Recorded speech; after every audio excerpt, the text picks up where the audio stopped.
ইপক্রেস files সিনেমাটি British লেখক lane ডাইটনের উপন্যাস অবলম্বনে তৈরি।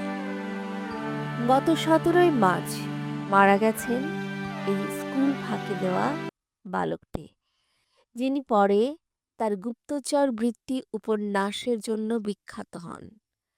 গভীরভাবে বিশ্লেষণ করলে বোঝা যায় দ্য ইপক্রেস ফাইল আসলে একটি গোয়েন্দা গল্পের আড়ালে লুকোনো জটিল রাজনৈতিক টেক্সট, যেখানে যুদ্ধের ধারণাটাই পুনর্নির্মিত হয়।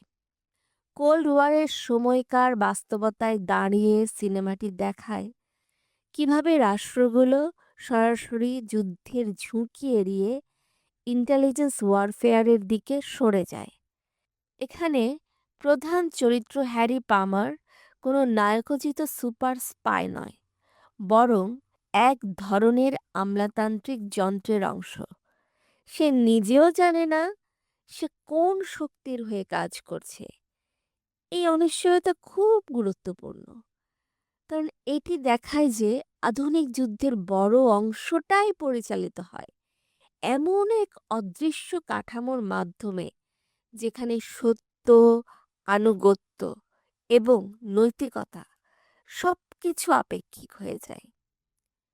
ইপক্রেস প্রোগ্রামের মাধ্যমে মানুষের মস্তিষ্ককে ভেঙে নতুন করে গঠন করার যে ধারণা, তা কেবল প্রযুক্তিগত কল্পনা নয়, বরং এটি জ্ঞান রাজনীতির এক চূড়ান্ত রূপ, যেখানে জ্ঞান নিজেই অস্ত্র এবং মানুষের চেতনা হয়ে ওঠে যুদ্ধক্ষেত্র। এই ধারণাটিকে যদি আমরা বর্তমান যুক্তরাষ্ট্র ইসরায়েলের ইরান ভূরাজনীতির সঙ্গে মিলিয়ে দেখি, তাহলে এক ধরনের ধারাবাহিকতা স্পষ্ট হয়। আজকের বিশ্বের যুদ্ধের সবচেয়ে কার্যকর কৌশলগুলোর একটি হলো প্লজিবল ডিনায়াবিলিটি, অর্থাৎ এমনভাবে আঘাত করা যাতে সরাসরি দায় স্বীকার করতে না হয়। সিআইএ, মোসাদ, আইআরজিসি এই সংস্থাগুলোর কার্যক্রম প্রায়ই এই নীতির উপর দাঁড়িয়ে। তারা এমন এক অপারেশন পরিচালনা করে যা কখনো পুরোপুরি প্রকাশ পায় না, আবার পুরোপুরি অস্বীকারও করা যায় না।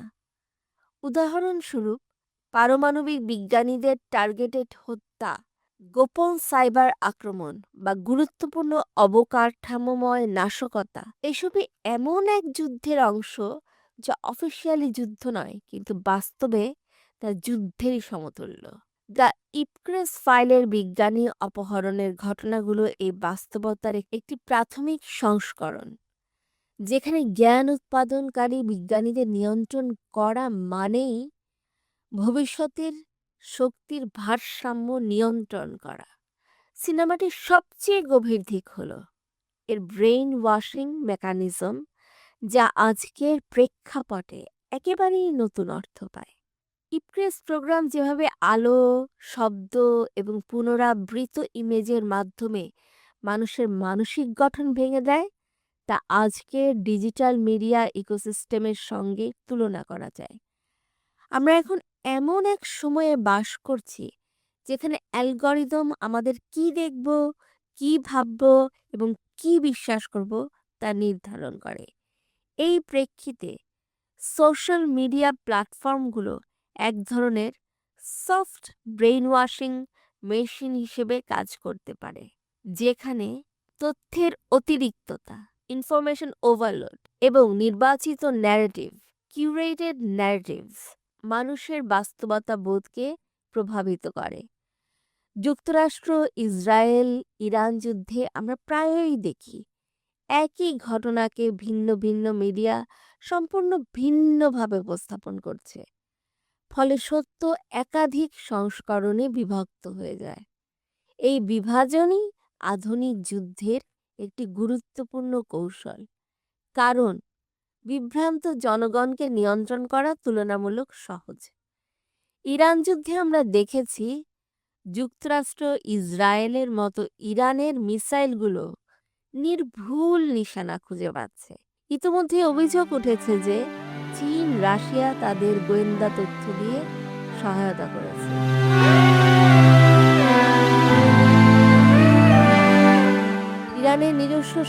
নজরদারি স্যাটেলাইট খুব সীমিত। খোলা সমুদ্রে দ্রুতগতির নৌবহর অনুসরণ করার জন্য তা যথেষ্ট নয়। রাশিয়ার ক্ষেত্রে সেই সীমাবদ্ধতা নেই। তাদের উন্নত নজরদারি স্যাটেলাইট নেটওয়ার্ক রয়েছে, বিশেষ করে ক্যানোপাস ভি স্যাটেলাইট, যা ইরানে যাওয়ার পর খাইয়াম নামে পরিচিত হয়েছে। ক্যানোপাস ভি স্যাটেলাইট তেহরানকে দিন রাত অপটিক্যাল ও রাডার চিত্র সরবরাহ করতে পারে। ইরানের জন্য এটি শুধু সামরিক সক্ষমতার একটি সহায়ক উপাদান নয়, বরং নির্ভুল আঘাত হানার কৌশলের স্নায়ুতন্ত্রের মতো কাজ করছে। ইরান যুদ্ধে চীনের ভূমিকা তুলনামূলকভাবে নীরব, কিন্তু কয়েক বছর ধরে চীন ইরানের ইলেকট্রনিক যুদ্ধ সক্ষমতা বদলে দিচ্ছে। তারা উন্নত রাডার ব্যবস্থা সরবরাহ করছে, ইরানের সামরিক নেভিগেশনের ব্যবস্থাকে মার্কিন জিপিএস থেকে সরিয়ে চীনের এনক্রিপ্ট করা বেইডো 3 স্যাটেলাইট ব্যবস্থায় নিয়ে গেছে। তাদের বিস্তৃত স্যাটেলাইট নেটওয়ার্ক ব্যবহার করে সংকেত, গোয়েন্দা তথ্য, ভূখণ্ড মানচিত্র তৈরিতে সহায়তা করেছে। চীনের সরবরাহ করা YLC 8B anti stealth radar কম ফ্রিকোয়েন্সি তরঙ্গ ব্যবহার করে। এতে যুক্তরাষ্ট্রের স্টেলথ বিমানগুলোর রাডার এড়ানোর ক্ষমতা কমে যায়। B-21 রেডার এবং F-35C বিমানগুলোর রাডারের চোখে প্রায় অদৃশ্য থাকার জন্য তৈরি করা হয়েছিল, কিন্তু এই ধরনের রাডারের সামনে তাদের অদৃশ্যতা অনেকটাই কমে যায়। দ্য ইপ্রেস ফাইল আমাদের শিক্ষা দেয় যুদ্ধের ভিতরে ট্রাস্ট বা বিশ্বাসের সংকট। সিনেমাটিতে বারবার দেখানো হয় কোনো সংস্থাই পুরোপুরি নির্ভরযোগ্য নয়, বরং প্রতিটি স্তরে বিশ্বাসঘাতকতার সম্ভাবনা থাকে।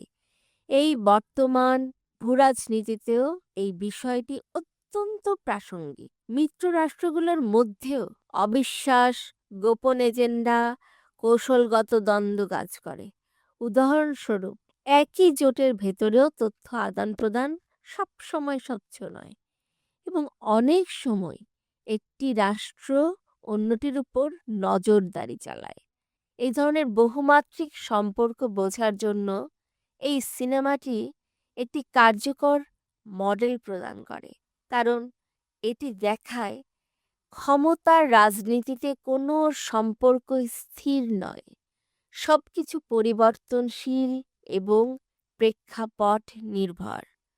সবশেষে এই সিনেমাটি আমাদের যে সবচেয়ে গুরুত্বপূর্ণ প্রশ্নটির মুখোমুখি দাঁড় করায় তা হলো যুদ্ধের সংজ্ঞা কী।